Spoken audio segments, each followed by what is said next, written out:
Okay, so as the hamburgers cook, the grease is dripping, the flames are coming up. So we're gonna have flame broiled burgers, which is gonna be really good. But I wanted to show you that if your flame gets too high, you can loosen this and then you can raise it up if you need to, and then you can snug it down. So today we're going to be taking a look at this fire pit grill rack, and it's also got a pot holder rack on it as well. And what's really neat about these is that like at a campground that's got the fire pit and then the grill stand, it does swivel out so that you can get your food off of the fire without getting into the fire. So that's really nice and handy to have that. And you got your locking screws right here. Going to be real easy to adjust that. Now, depending on what the wind is like for you, it's pretty windy out here today, and it's blowing north. It's blowing right out of the south to the north, and so my handle right here, it's a wooden handle, and so it's staying cool, but my adjusting screw is really hot. So you just want to pay attention to that and make sure that you either have some pot holders or you've got some gloves. Now, this did have to be assembled, but it only took about 10 minutes to put it together.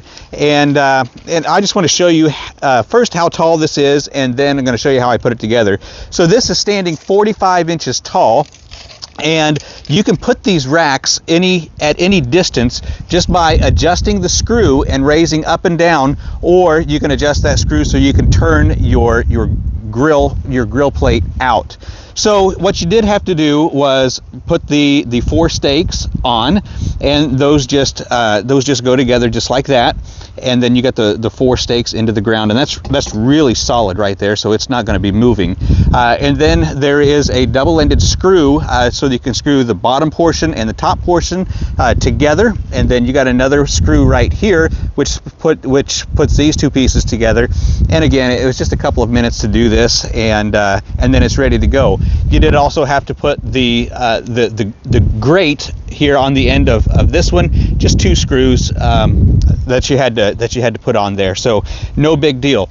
Now, one thing that I think is really important for you to know is how far this grate goes out from the post, and so it extends out a full 19 inches. Now, we're over a fire pit, and my fire pit has 9 inches of table space around it. So that's one thing that you're going to have to take into consideration.